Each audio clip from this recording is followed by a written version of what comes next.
Aujourd'hui, quelle différence pour un ingénieur qui travaille soit dans un grand groupe, soit dans une PME, soit dans une start-up? On va voir qu'est-ce qui diffère au jour le jour, en concret, qu'est-ce qu'il y a de différent. Puis, quelles sont les différences en termes d'évolution en interne? Est-ce que je peux vraiment progresser dans une petite boîte ou est-ce qu'il ne vaut pas mieux être dans un grand groupe? Et enfin, une fois qu'on veut changer potentiellement de job, qu'est-ce qui est bien vu ou non depuis l'extérieur? Bonjour, bienvenue sur Discussion d'ingénieurs. Moi c'est Thomas, je suis avec Lucas. Enchanté, bonjour. Et on va parler aujourd'hui donc des différences d'ingénieurs, grands groupes, petits groupes et start-up. Lucas, tu as préparé le contenu de ce podcast. Alors dis-moi quelles sont les premières questions auxquelles, quand tu es étudiant, parce que tu es étudiant aux arts et métiers en césure, quelles sont les questions que tu peux te poser justement en concret? Qu'est-ce que tu as comme hypothèse? Ouais, alors effectivement, je suis en dernière année aux arts et métiers et j'ai un petit peu d'expérience en entreprise. J'ai fait quelques stages, mais j'ai jamais eu encore de vrai job, proprement parler, donc en étant salarié. Je sais juste que nous, personnellement, on nous a conseillé plusieurs choses par rapport aux grandes entreprises, aux petites entreprises. J'aimerais savoir si c'est vrai concrètement, parce que Ok. je pense qu'avec ton expérience, tu peux m'éclairer là-dessus. Ah ouais. Et typiquement, dans les grandes entreprises, on m'a dit que c'était bien de commencer par là parce que ça structurait la pensée, on est arrivé dans des choses qui sont très cadrées, on peut aussi être formé assez rapidement. Je parlerai ensuite de tout le côté un peu plus perso, mais sur la formation, sur le fait d'être bien entouré, la grande entreprise cadre mieux et c'est très bien pour débuter. Est-ce que c'est vrai?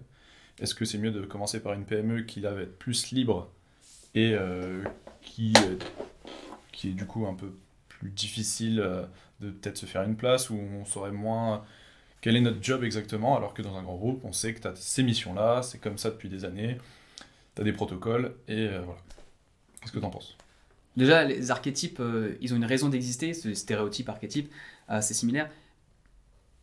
Je vais faire une réponse en deux temps, qui va te répondre directement, mais un peu en loose day quand même. Parce que c'est important, c'est important. En gros, quand tu es en école et quand tu es étudiant, et si vous n'êtes plus en école, dans 2 minutes, je suis là pour vous. Mais si vous êtes toujours en école, les stages, c'est vraiment le moment de faire plein de tests et d'essayer les différents types d'entreprises. Il faut vraiment voir les stages comme un ensemble. Et si on fait 3 fois la même chose, ça ne sert à rien, on apprend rien. On apprend le job en lui-même, mais ça ne permet pas d'avoir une diversité et de comprendre ce qui se passe. Oui, pour travailler en grand groupe dès le départ, c'est hyper bien pour apprendre, pour être avec plein de gens qui savent ce qu'ils font. Vu qu'il y a tellement de gens qui arrivent, il y a des process qui sont mis en place, tu vas apprendre beaucoup plus vite. Il peut y avoir des partenariats avec des écoles de formation. Mon premier stage à General Electric, il y avait des partenariats avec Harvard par exemple. Donc j'ai pu faire des formations d'Harvard pour m'entraîner à Excel et puis à faire des trucs de management et de négociation et pour recruter des gens. Donc j'étais hyper content et c'était motivé, tu as plein de trucs à faire, quoi. Vraiment, tu peux aller parler à plein de gens différents, c'est cool. Tu sens toutes les perspectives ouvertes en fait, c'est ça? Tu te dis pas... Tout est possible et tu as à manger, Ouais, quoi. c'est Si ça. tu as faim et que tu veux faire, Ouais. tu peux, quoi. Il y a des moyens, il y a de la ressource et... Si tu as une question, tu auras des gens qui vont avoir une réponse structurée. Ok. Plus la boîte est grande et connue dans son domaine, plus c'est vrai. Ok.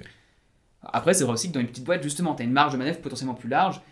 Ce qui va se passer en grand groupe, c'est que tu vas avoir ton truc à faire et potentiellement, tu auras du travail en stage, notamment pour la moitié de ta journée. Tu vois. Mais en fait, on attend de toi que tu ailles faire plus, que tu ailles parler avec d'autres gens, que tu ailles apprendre. Mon stage à Total, il m'avait dit, mon manager, moi, je veux que tu bosses 70% du temps pour moi et 30% restant, je veux que tu ailles bosser pour d'autres gens. Tu vas visiter le site, tu vas parler aux gens, apprends. Ouais, c'est super ça, un manager comme ça qui te laisse cette opportunité-là. Ouais, mais C'est courant dans les grandes entreprises?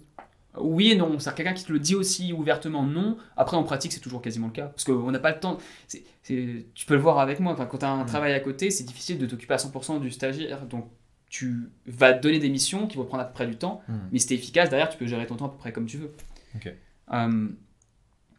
Et donc pour reprendre, voir les stages comme un ensemble et essayer ces différents types d'entreprises pour faire votre idée par vous-même. Ok. Et ensuite, il y a la question on va revenir sur les avantages et les inconvénients. Mais le vrai choix, il doit être fait par rapport à ce que tu aimes faire. C'est-à-dire, si tu aimes être dans une petite entreprise où tout le monde sait ce que tout le monde fait, où tu connais très bien les gens, tu as une super relation, ouais, un petit groupe, ça peut être fait pour toi.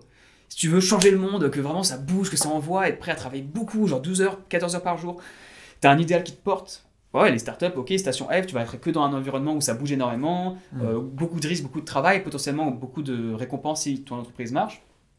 Et enfin, si tu veux apprendre beaucoup, être dans une industrie où il y a beaucoup d'expertise nécessaire au départ, Par exemple, si tu travailles dans le nucléaire, EDF forcément, tu vas pas travailler dans le nucléaire et à faire ta propre centrale. Donc tu dois aller là où il y a des gens. Si tu veux travailler dans la construction, tu vas là où il y a des chantiers énormes.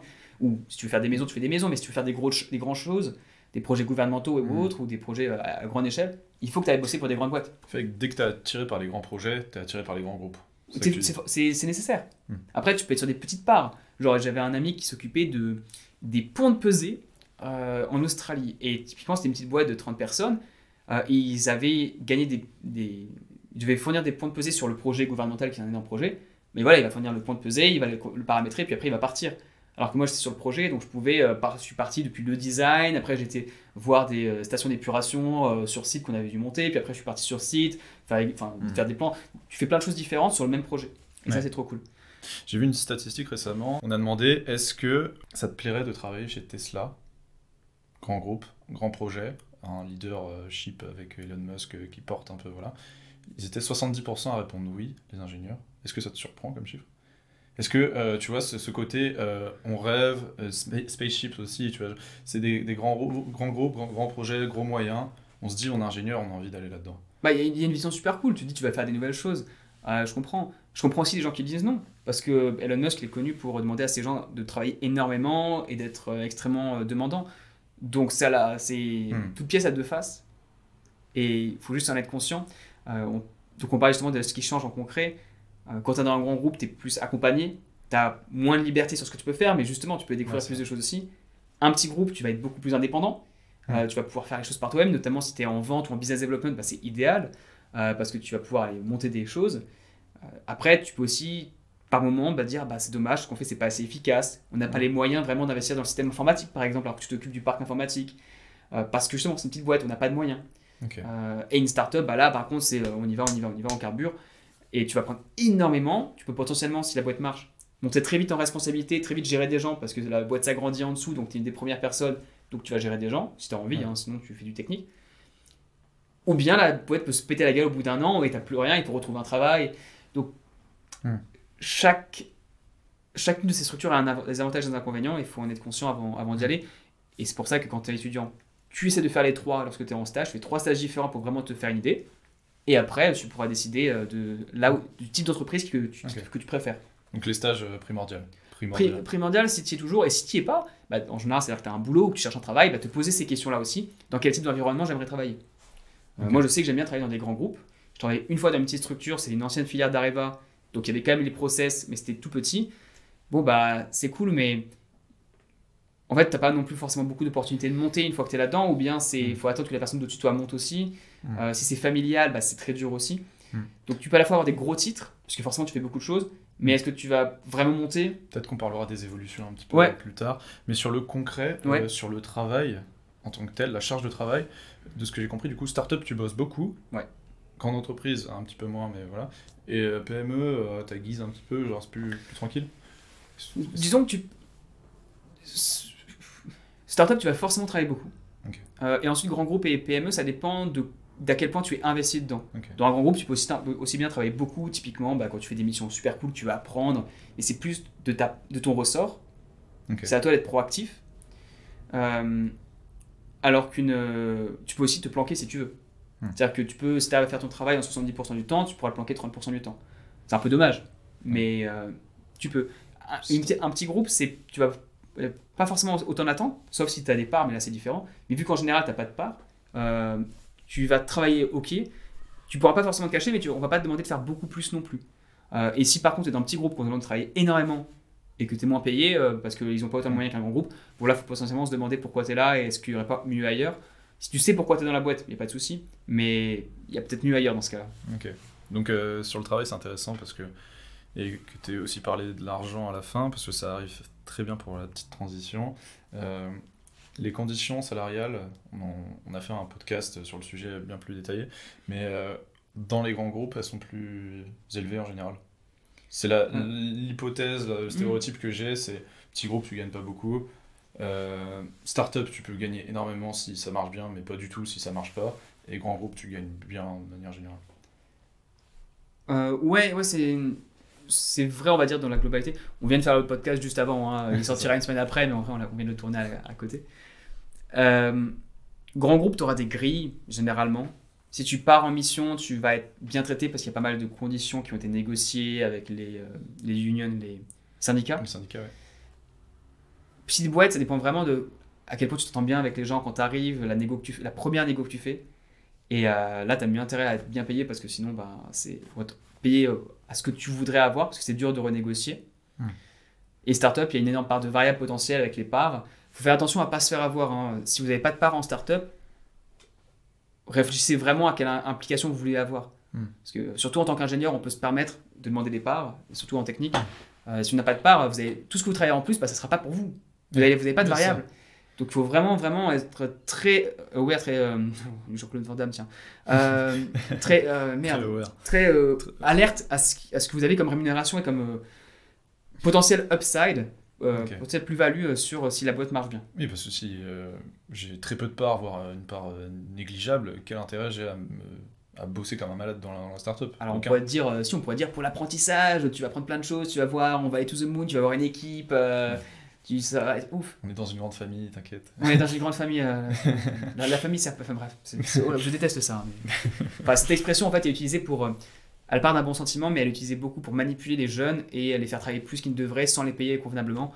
Donc je préfère dire qu'on est une équipe, comme une bonne équipe de foot, où on essaie tous d'être le meilleur qu'on puisse, à s'entraîner, à s'améliorer.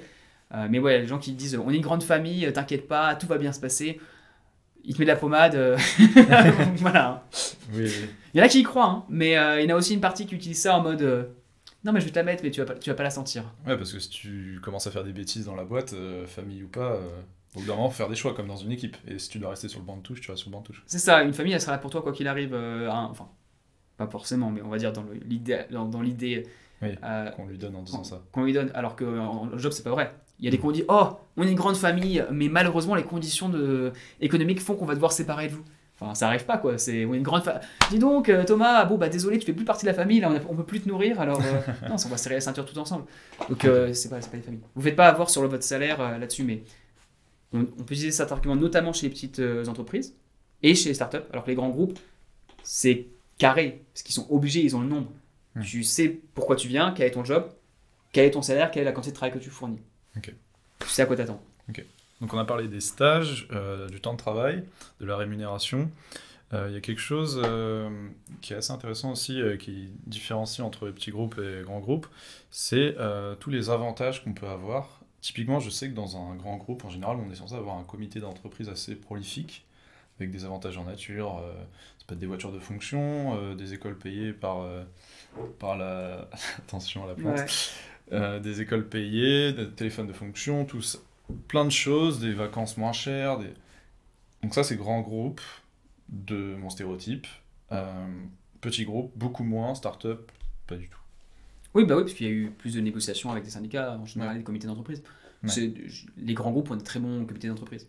Ouais. De ce que j'ai pu voir en France, c'est top. Ouais. Et il y a des séminaires aussi, des choses comme ça pour que tout le monde se retrouve. Enfin, c'est organisé, quoi. On se sent qu'il y a du budget. Il y a plus d'argent qui est mis là-dedans. Quand tu es dans un petit groupe, si c'est pas la fonction principale, ça va pas être fait. Si je devais choisir entre les trois, quitte à vouloir être dans une petite entreprise, soit vous avez une entreprise que vous connaissez, que vous aimez bien et que vous avez envie d'aller chez eux, chez eux, hein. Faites ce que vous voulez. Mais si vous sortez d'école, j'irai soit dans un grand groupe, soit dans une start-up parce que la PME, c'est presque un peu l'intermédiaire entre les deux. Et quitte à travailler beaucoup à un moment donné, autant le faire au départ si on peut, sauf cas particulier.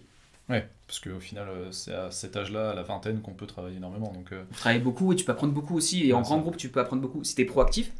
Et en start-up, tu n'auras pas le choix parce qu'on va te demander de travailler beaucoup. Ouais. Bon, attention au burn-out là-dedans, mais ouais, c'est... Ok.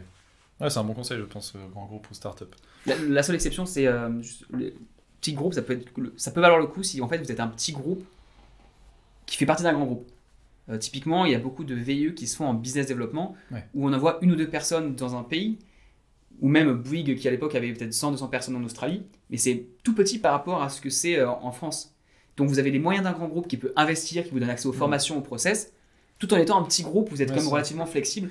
Et là, c'est différent, quoi. Ça peut vraiment être cool. Et ça peut être la même chose en France pour un grand groupe étranger, potentiellement. Ouais, il y a des grands groupes qui sont assez modernes en général, qui ont des incubateurs donc pour créer des startups à l'intérieur de l'entreprise. et ensuite qui laisse des gens un peu en liberté, c'est un peu dur de dire ça, mais vagabonder. faites ce que vous voulez, investissez, vous avez 2 millions, allez-y. Et après, par contre, si ça marche bien, il faut retour sur investissement, quoi. Alors c'est marrant parce qu'il y a quand même deux choses différentes. Ouais. Tu as les incubateurs internes pour faire des startups, c'est Ouais. une chose qui existe. Et moi, ce dont je parlais, c'est un poil différent. Tu sais, parce que c'était pas des Ouais, incubateurs, c'est c'était plus. VIE, C'est des antennes Ok. dans d'autres pays. Donc on réinvente pas la roue. Une startup, c'est à la recherche d'un market fit. C'est à la recherche d'une idée qui marche et qui a une réalité tangible, on peut vendre des services. Ouais. Alors qu'une antenne, où ça va être, on a un business model qui marche, on veut juste le reproduire Oui, ici. c'est ça. Donc allez le reproduire, Ça ou en reste, tout cas. la même boîte avec les mêmes idées, la même vente. C'est ça. On sait que ça peut marcher, c'est juste il faut qu'on y aille. Ou potentiellement, tu es ingénieur avec le panneau solaire, tu en as vendu plein en France, on va le mettre en Allemagne. Je sais pas si c'est le bon exemple. On parlera pas d'énergie dans ce podcast. Beaucoup Allez, de choses à dire. go on, let's go on. Pas de politique, c'était un exemple tout à fait imaginaire. Donc sur les avantages, très bien, donc quand même la grande entreprise, un petit avant. Voilà, le côté touche à tout maintenant, on le retrouve beaucoup moins en grande entreprise. Ça, c'est quand même un point négatif de la grande entreprise. Si moi je suis jeune ingénieur, j'ai envie de pas m'occuper du boulon numéro 32 de la centrale, je vais pas chez EDF, quoi. Tu auras moins de responsabilités au départ. Ouais. Après, tu peux faire des trucs vraiment cool. Mais c'est encore une fois du proactif en fonction du manager que tu as et de ta capacité à gérer ton temps et de gérer les requêtes qui sont données. Mais oui, naturellement, tu auras beaucoup plus de liberté, de responsabilité très vite en petite entreprise. Ouais. Après, tu peux aussi te faire plaisir. Tu monteras moins aussi après. Pas forcément. Hein. Si la startup marche, tu peux monter très. Okay. Si elle grossit, tu peux monter vite aussi. Ok. Mais c'est vraiment une différence de est-ce que tu es proactif ou réactif. Est-ce que tu veux qu'on te guide, qu'on te force, ou qu'on te pousse en tout cas, pas qu'on te force, parce que tu en as envie quand même. Ou est-ce que tu es vraiment très proactif que tu vas jamais t'ennuyer. C'est ce dont tu parlais des 30% là. Si tes 30% tu les exploites bien de ce que t'as dit ton manager, tu peux toucher à plein d'autres domaines et pas rester sur ton taf, quoi. Genre, moi un truc que j'ai fait, qui m'a fait kiffer comme pas possible, et ça va sûrement paraître très très bizarre à beaucoup de gens, c'était pendant mon stage à Total, je m'étais pris de passion pour nos générateurs qui venaient de Rolls-Royce. Et on avait 2 personnes sur place qui travaillaient d'eux, et ils m'avaient passé leur manuel. Et Rolls-Royce a un manuel de 180 pages. Ça doit être conséquent, technique, mais vraiment sur toutes les raisons et les spécifications des... Dis-moi pas que tu l'as lu quand même. Si j'ai lu en détail, en fait c'était trop bien parce qu'il expliquait tous les choix qui étaient faits, genre même l'angle de rotation des hélices et pourquoi certaines avaient des formes différentes, et tous les tests qui avaient été faits, pourquoi différentes formes avaient différents impacts ensuite sur l'air qui allait dans les prochaines sections. Ouais, la mécanique des fluides, mais tout expliqué. Mais en appliqué. Okay. Et c'était passionnant. Alors oui, c'était que des trucs techniques et tout, mais je me suis amusé à le lire et à vraiment prendre des notes et à aller sur le site et à regarder la machine pour voir ce qu'il y avait. Et je trouvais ça passionnant. Et ça, c'est parce que j'avais du temps libre et que j'étais chaud. Mais est-ce que c'est touche à tout ? Je pense un peu. Mais est-ce que j'allais avoir une responsabilité dessus ? Non. Okay. Donc tu vas en startup, tu ferais ça, on dirait vas-y, t'es responsable des turbines maintenant. Mais le truc, c'est que t'as pas des turbines aussi grosses, quoi. C'est plutôt t'es responsable de telle section. Ah, t'as regardé j'ai fait une petite page internet, t'es responsable du site web. Allez, débrouille-toi. Donc c'est un peu différent, quoi. Okay. Donc je retiendrai que t'as des catalogues techniques de 180 pages de moteur Rolls-Royce en livre de chevet. Et ouais, je l'ai toujours sur mon ordi, il est bien. D'accord. Par contre, je peux pas diffuser parce que c'est de la propriété de... Oui, bien sûr. Voilà. Mais est-ce que... Quand je finis sur une touche un peu plus légère sur le côté concret en entreprise, l'ambiance varie énormément entre une grande entreprise, une petite entreprise et une start-up. Les collègues, par exemple, en grande entreprise, c'est clairement, quand on sait qu'il y a 2000 salariés, on sait qu'on va pas connaître tous les collaborateurs. Tu vas pas connaître tout le monde, et surtout, il y a une énorme différence, et plus que la structure, c'est vraiment le domaine, et un peu la structure, c'est l'âge des collaborateurs. Concrètement, je travaille dans l'industrie, j'ai pas eu énormément de jeunes autour de moi tout le temps. Et c'est sûr que d'un point de vue perso, j'aurais sans plus été épanoui dans une structure comme du conseil ou une startup où tu n'as que des jeunes et ça va à 100 000 à l'heure. Là, tu as plus de choses, donc tu as plus aussi des gens qui ont plus d'expertise, qui peuvent t'apprendre différentes choses sur des phénomènes à temps long comme l'industrie. Ils ont plein de savoirs vraiment très précieux et que tu trouves pas dans les livres et c'est ça qu'ils l'apprennent. Mais ouais, il va y avoir une énorme différence. Grosse boîte, tu auras plus de gens âgés. Petite boîte et start-up, petite boîte, ça dépend si c'est familial, quelle est la structure. Et start-up, tu auras beaucoup plus de jeunes. Donc si tu travailles avec des jeunes, va va dans une startup, clairement, c'est quand même vachement cool, ou dans du conseil, ou dans de la finance, dans des métiers qui sont... Parce que finance c'est organisé par strat, en général, tu arrives par promo, donc tu es avec des gens qui sont jeunes. Alors que si tu vas dans l'industrie, par exemple, grand groupe, bah, tu as un peu moins de jeunes au départ, quoi. Ok. Et donc ça c'est sur les collègues on va dire, Ouais. leur âge. Et maintenant la philosophie, l'état d'esprit, je pourrais me dire que en grande entreprise il y a plus de pression, jeune ou pas. Enfin, on a tendance à dire bah, il faut des résultats, la boîte elle attend ça de toi, alors qu'en PME un peu moins et en start-up justement un peu comme en grande entreprise, là aussi beaucoup de résultats demandés, je sais. Oui, Où il y a le plus de pression en fait. À start-up, parce que tu peux pas te cacher. Ouais. Puis après, peut-être grande entreprise, ça dépend où t'es. Et petite boîte. Les petites boîtes, c'est un peu particulier parce que si tu t'entends pas bien avec les gens, encore une fois, si t'as pas les compétences sociales, tu vas pas être très heureux et tu peux avoir beaucoup de pression parce que on t'es pas compris, quoi. Ouais, Et t'as moins de chances de pouvoir justement avoir des équipes qui tournent ou des personnes qui vont être là pour te comprendre, qui ont des profils similaires. Si t'es ingénieur, que t'es pas très bon à l'oral ou que t'es pas très à l'aise, que t'es un peu timide, bah, dans une grande boîte, ça peut t'aider parce que tu as deux ingénieurs qui sont passés par là, qui sont potentiellement plus âgés, qui l'ont fait avant, ou même des tournages, et c'est plus facile. Il n'y a pas d'archétype à ce niveau-là sur la pression. Bah, la pression, c'est startup, oui, et puis Startup, après, le reste, ça dépend de ton profil. Tu peux plus la subir soit en grand groupe, soit en petit. Ouais. En grand groupe, parce que c'est une organisation matricielle, donc tu peux avoir des chaînes de commandes de différents endroits. Et en startup, tu peux avoir une chaîne de commandes de si la personne qui donne les ordres, bah, elle change tout le temps d'avis. Tu as une énorme pression, mais c'est différent, quoi. C'est plus en fonction de l'équipe à ce moment-là, et que tu peux t'en sortir. C'est ton équipe plus ton caractère à toi. Ok. Sur le côté concret, je pense qu'on a fait un petit peu le tour. Ouais. Sur l'évolution maintenant, on en a un petit peu parlé au début, c'est pour ça que je t'ai coupé parce que je voulais qu'on le développe maintenant. C'est en grande entreprise, je reviens encore avec mes idées préconçues. Bah ouais, bien sûr. Corrige-moi si je me trompe. En grande entreprise, pardon, on évolue plus vite. On peut même faire des jobs qui n'ont rien à voir en restant dans la même boîte, tellement c'est grand.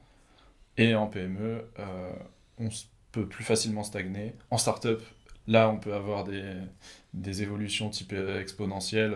Si tu as été founder dès le début et finir un peu CEO alors que tu as 30 ans. Ou même premier employé, ou même dans les 10 premiers employés, hein, c'est très possible aussi. Voilà. Du coup, est-ce que c'est un peu ça l'idée ? C'est vrai. C'est-à-dire que oui, c'est des stéréotypes, mais c'est vrai. Hein. Grand groupe, tu peux toucher à plein de choses. En général, c'est vachement bien parce que si à un moment donné, ton activité descend, bah, tu peux aller voir une autre équipe, il y a des gens qui ont besoin d'aide, bah, tu vas aller les aider. Et c'est vraiment cool pour pouvoir voir plein de choses différentes. Genre Bouygues, j'ai pas changé de titre officiel en 3 ans, j'ai fait 3 boulots différents. Donc c'était ouf, c'était vraiment tout. T'apprends énormément. Ah ouais, t'apprends énormément, c'est une sorte de mini graduate programme, mais fait parce que j'étais sur un projet qui évoluait sur place. Dans une startup, j'ai un ami qui était en opérationnel, il est passé à faire des posts sur Facebook, et puis 6 mois plus tard, il recrutait 3 personnes. Donc il a géré 3 personnes qui faisaient ça, puis il a contacté des boîtes et il était sur place. Donc il s'est retrouvé il avait 26 ans, il était déjà manager de 3 personnes. Bon, bah ça va plus vite. Ouais. Mais à côté de ça, et la boîte peut aussi se péter la gueule. Et PME, c'est vraiment le petit dernier où tu peux PME, tu peux devenir l'expert dans ton truc parce que vous serez que 1 ou 2. Donc tu pourras avoir des titres de plus en plus gros, mais en fait ton boulot au jour le jour va pas forcément changer. Ça peut correspondre à des gens qui sont très très proactifs et qui vont vraiment faire les choses et qui. Soit tu as vraiment une expertise et que tu l'exploites très bien, tu peux gagner très bien aussi. Enfin, voilà. Ouais, ça c'est plus quand tu as de l'expérience. Quand tu commences, c'est un peu moins le cas. Ok. Après, petit groupe, petite antenne d'un grand groupe ailleurs, c'est bien aussi pour justement pouvoir prendre des responsabilités rapidement. Et là, c'est le meilleur des deux mondes. Très bien. Sur les évolutions de carrière, je reste sur ce sujet. La formation, plus facile en grande entreprise aussi. Ouais, il y a beaucoup d'accords, je crois qu'on l'a juste touché. On en a un petit peu parlé avec, par exemple, quand tu parlais d'Harvard et tout ça. Ouais, t'as des formations, t'as des partenaires, t'as des MOOC. Là, on a LinkedIn Learning, c'est très courant dans plein de grands groupes.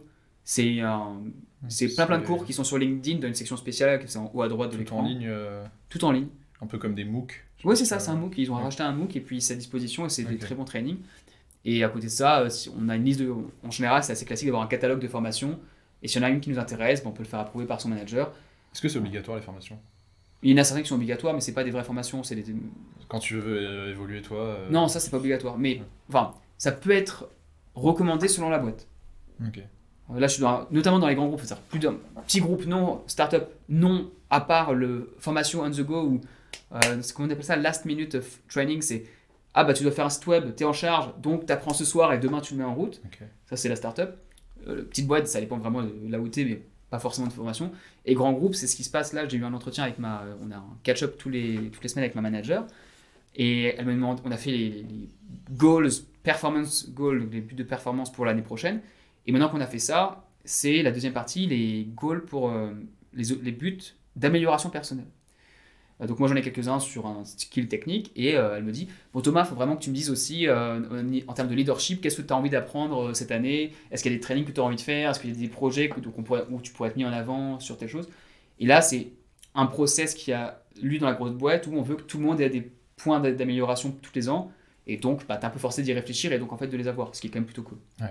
Ouais, c'est bien. Et si tu penses pas trop, si tu es trop pris dans le jour, bah, c'est bien d'avoir ces process qui te permettent de grandir sans que tu aies forcément à y penser. Et puis même ta manager, elle doit respecter ça, c'est-à-dire les évolutions de carrière, c'est un point crucial quand tu es au-dessus et que tu as des... Bah oui, parce qu'après elle va te juger là-dessus aussi. Ouais, c'est ça. Si elle arrive à faire monter les gens en dessous d'elle, c'est bien en fait. Oui, absolument. Ouais. Là, il y a un des analystes qui travaille pour moi, il voulait s'améliorer sur Tableau. Je lui ai demandé, bon, ok pour te payer un training, mais d'abord, il faut quand même que tu aies fait les trainings sur LinkedIn Learning. Donc il en a fait 2 en entier. Et 3 mois plus tard, une fois qu'il avait fait les 2 premiers, qu'il a commencé à faire un peu, il voulait avoir un training intermédiaire, et ben la boîte lui a payé. Il y a un budget alloué par personne tous les ans, et les gens peuvent aller faire des trainings ça c'est très bien. S'ils veulent. Tant que c'est approuvé par le manager et que ça fait sens. Je veux dire, s'il me disait, j'aimerais apprendre à dessiner des BD, je veux dire, pourquoi tu veux dessiner des BD pour transport ou pour la boîte ou... Voilà, il faut que ça soit cohérent, mais et encore. Okay. Genre là, je vais faire une dernière remarque sur l'apprentissage pour montrer à quel point c'est flexible. Enfin, on peut le faire n'importe où, dans une startup, dans un petit groupe, mais c'est quand même plus simple dans un grand groupe qui a des budgets et des process. On a un budget par année. Et l'année dernière, je n'ai pas demandé à faire de training. J'avais un souhait par contre. C'est qu'il y a une newsletter technique d'un mec qui s'appelle Jar Joly, qui est ingénieur et manager, qui fait une très très bonne newsletter pour les ingénieurs managers. Et j'ai demandé à la voir parce qu'elle est payante. La moitié de ces trucs sont payants et c'est très beau contenu. Ça coûte près de $150 l'année. Et moi je disais bah voilà, j'ai pas envie de faire de training, mais ça m'apprend beaucoup plus qu'un training, donc je demande à avoir accès à cette newsletter.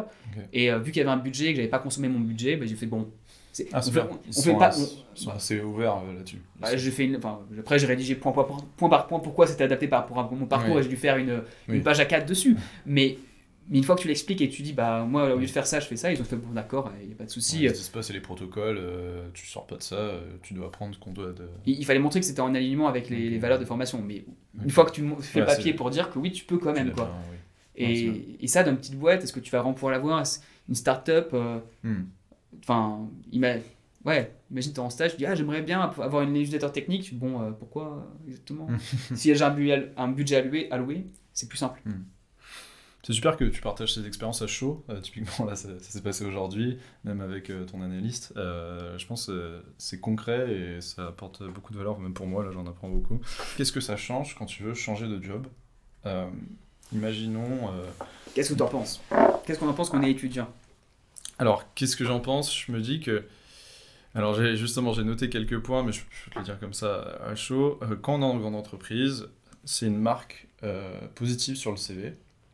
Et ça atteste qu'on sait bosser, par exemple, bien, voilà, parce que les gens connaissent, en fait. J'ai bossé chez Total 2 ans, j'ai eu ce poste-là, ok, c'est validé, il sait bosser, machin.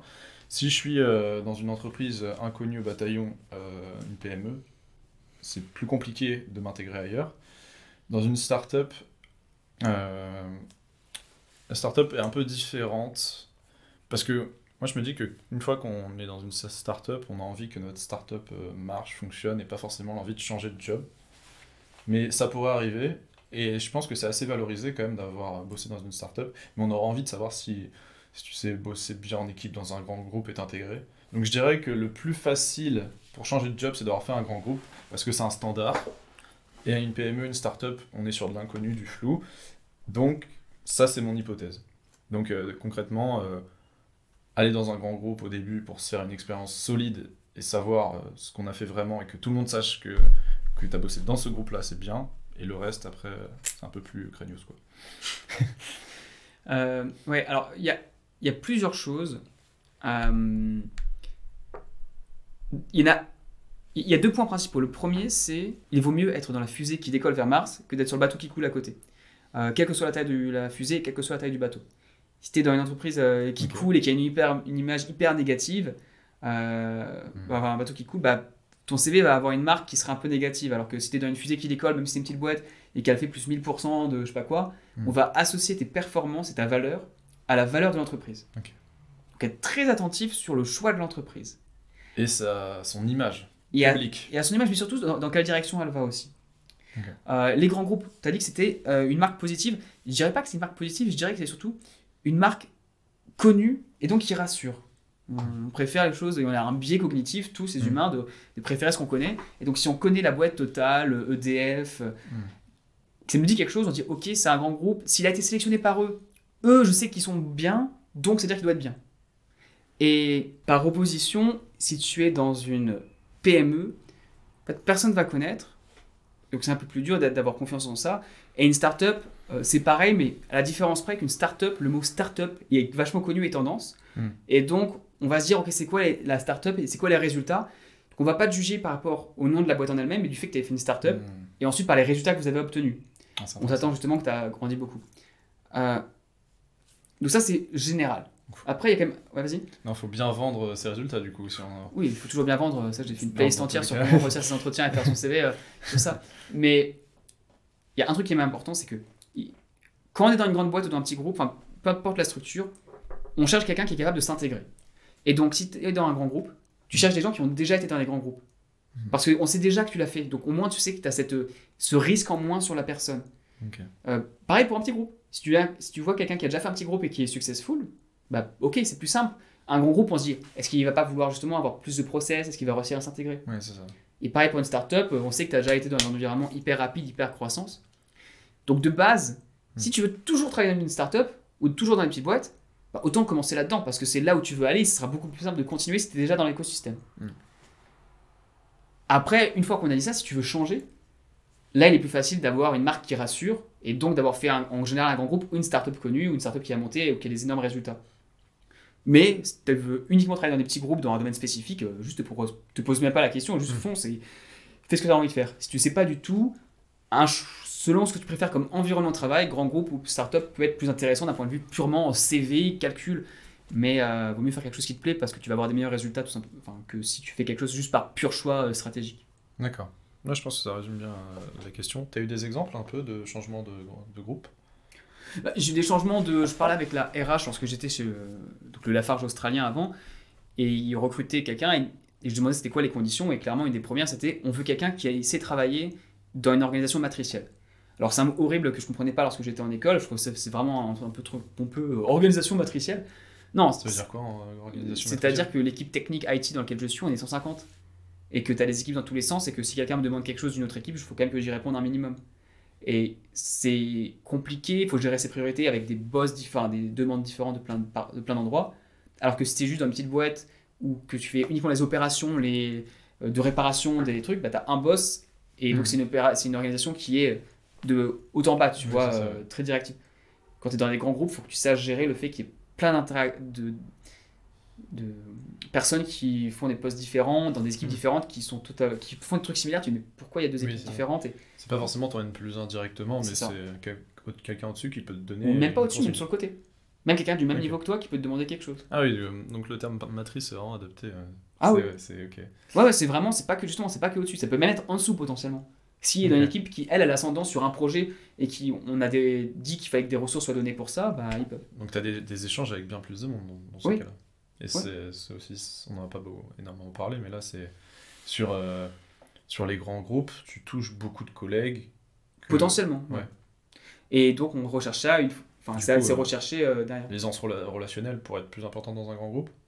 Non, c'est pas l'aisance relationnelle, c'est vraiment travailler dans une organisation, c'est horrible comme terme, mais dans une organisation complexe, une organisation matricielle est le mot propre, mais ouais. Parce que si tu viens d'une petite start-up, vous étiez 5, là on a fait justement le congrès annuel la semaine dernière, on est 150 dans l'équipe. Juste dans l'équipe tech, c'est que des ingénieurs quasiment, qui sont tous, c'est que des ingénieurs IT, et ça envoie un peu quoi quand même, donc tu fais, ah ouais, ça c'est que notre équipe, c'est même pas nos clients, c'est même pas les gens qui sont dans les équipes tech d'autres départements du gouvernement, et il y en a plein, c'est lourd quoi. Beaucoup de collègues. Tu peux pas savoir ce que font 150 personnes, donc il faut être capable de comprendre très vite, et ça c'est pas forcément usuel lorsque tu es dans une équipe de 5 où tu sais exactement ce que font tous tes collègues. Ouais, là la capacité d'adaptation aussi dans une organisation matricielle. Bah, à la fois elle est grande et à la fois petite. C'est-à-dire que si tu veux juste te cacher et faire ton petit job, tu peux. Ouais. Mais tu vas pas être très utile. Mais si tu veux monter, il faut que tu arrives à Tu peux faire plein de choses. Tu peux être protégé un peu par tes pairs. Exactement. Ouais. Ok. Donc être planqué en grande entreprise, c'est possible. Oui, c'est possible, c'est dommage, mais c'est possible. Ok. Euh, Tu seras plus facilement mis en avant dans une petite entreprise si tu te caches, quoi. Enfin, Oui, mais après, c'est toujours la même chose. Tu peux te cacher plus facilement si tu veux, une fois que tu as c'est certaines ça. compétences. Mais derrière, si tu fais rien, de toute façon, tu vas être. Ce que Oui, j'ai vu, tu hein, vas parce pas. que j'en ai connu des gens qui sont planqués un peu par choix ou par Ouais. circonstance. Là, des fois, c'est juste, tu avais un super boss avant et super N+2, nouveau CEO, il vire les gens, ceux-là, toi, il te garde parce que tu n'es pas suffisamment payé pour que ça vaille quelque chose de te virer de toute façon et te garde parce que tu sais faire le job techniquement.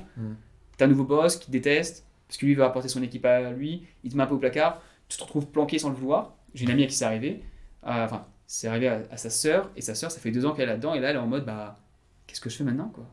Parce qu'en fait, ça fait 2 ans que, bon, bah, elle est payée à faire grand-chose, donc au départ, elle se dit, cool, je vais pouvoir voir mes copines, machin, j'ai du temps. Et puis là, en fait, après, elle fait, bah, ouais, au fur et à mesure, mon scope, mes missions se réduisent, et puis là, elle fait plus grand-chose, et dur d'avoir un autre job derrière.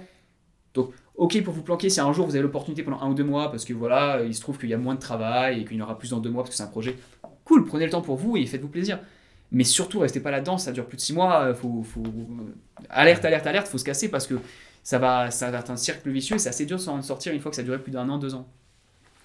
Donc, et ça, par contre, en petite boîte, bah, c'est pas possible parce que tu travailles pas, ça va se voir tout de suite. Donc, c'est l'avantage, c'est que tu sais que quoi qu'il arrive dans une petite boîte ou dans une startup, tu vas avoir du boulot et on va te forcer, on va te pousser à faire des nouvelles choses, et à te reformer. Alors que dans un grand groupe, si tu te laisses aller, bah, tu peux plus, tu vois, avoir une évolution plus lente, juste parce que bah, c'est cool, ok, bah, je reste là. Tu te laisses porter. Très bien. Donc si tu veux vraiment progresser, soit tu es très proactif, soit tu vas dans une startup ou dans un petit groupe, enfin, plus startup que petit groupe, parce que ça va plus vite, mais ouais. Ok, très bien pour ça. Donc sur le changement de job, on a bien répondu aussi. Je pense qu'on a bien couvert le sujet. Je regarde aussi en haut comme Thomas sur le tableau. On a parlé de concrètement ce qui se passait dans une entreprise de différentes tailles. Ensuite des évolutions de carrière et qu'est-ce qui se passait quand si on changeait. Moi personnellement, tu me conseillerais quoi là pour finir en sortie d'école? J'aurais plutôt tendance à dire par rapport à ce que tu as dit, commencer par un grand groupe. Mais si on revient à tout ce qu'on s'est dit, c'est surtout, prioritairement, ce que j'ai envie de faire. Ce qui me plaît. Oui et non, c'est que là, en fait, tu poses la question, mais elle est un peu bâtarde parce que tu donnes pas toutes les infos. Là, donc, tu as fait un premier stage ouvrier, là, tu fais un stage de 3 mois avec moi, tu vas faire un stage de 3 mois ensuite dans le conseil, et il te reste un stage de fin d'études. Ouais. Mon vrai conseil, c'est que le stage de fin d'études, tu vas dans la plus grosse boîte que tu puisses, Amazon typiquement, ou Google, ou Facebook, Meta si tu veux, bref, les Apple, bref. Je te conseille vraiment si tu veux avoir un truc dans l'énergie, mais même Google ou Amazon, tu fonces, tu essaies de bosser pour eux pendant 6 mois, tu pourras toujours dire que tu l'as fait après, ex-Amazon, ex-Google, et après tu fais ce que tu as envie de faire, ce qui te plaît le plus. Okay. Mais, ou bien tu vas dans le McKinsey by BCG, tu essaies de taper ça, ou Big Four si tu préfères, mais le mieux du mieux pour moi c'est juste que tu tapes Google ou Amazon, dans un truc super stylé, et après tu vois quoi. Et après tu fais ce que tu veux.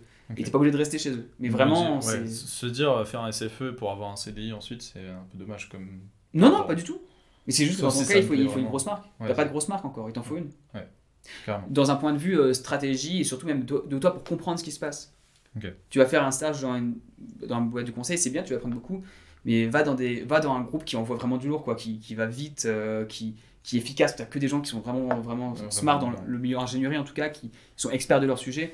Et tu as cette opportunité unique. Si tu vas pas maintenant, si tu fais un stage fin d'études dans lequel tu vas en CDI derrière et que c'est pas ça, tu le feras pas pendant les 3 prochaines années. Et après, ce sera plus dur d'y aller ensuite.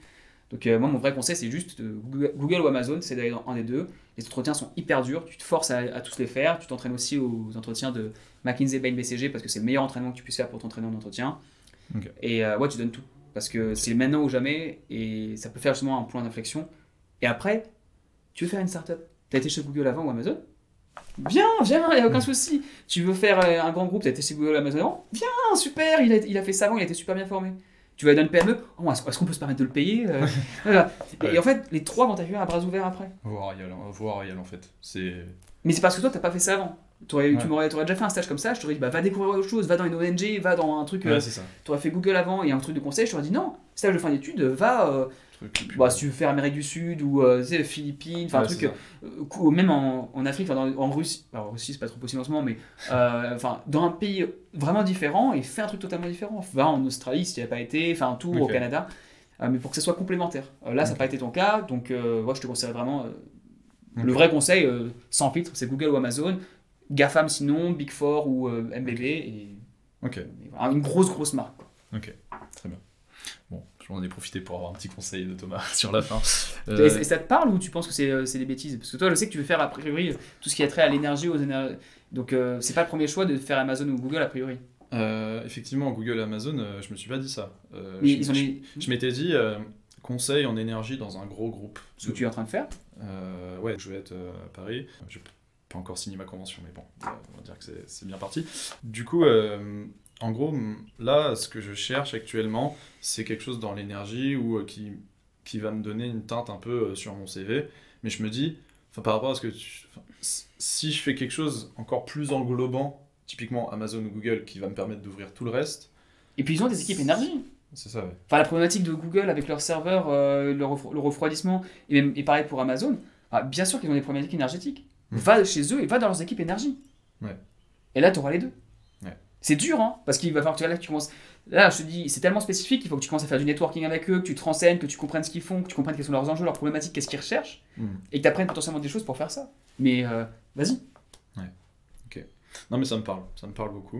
Donc voilà, là, on vient d'éclairer Lucas sur le futur. Après, il fera ce qu'il voudra, bien entendu, et ça mûrira. Merci d'avoir écouté ce podcast de discussion d'ingénieurs. Si vous avez des questions ou des commentaires sur ce que vous avez fait comme choix ou ce sur quoi vous hésitez, n'hésitez pas à nous le dire en commentaire, à mettre 5 étoiles, tout ça, si vous écoutez sur une plateforme de podcast. Et on se retrouve bientôt pour le prochain épisode. Merci. Je contacte Google, Amazon. Merci beaucoup.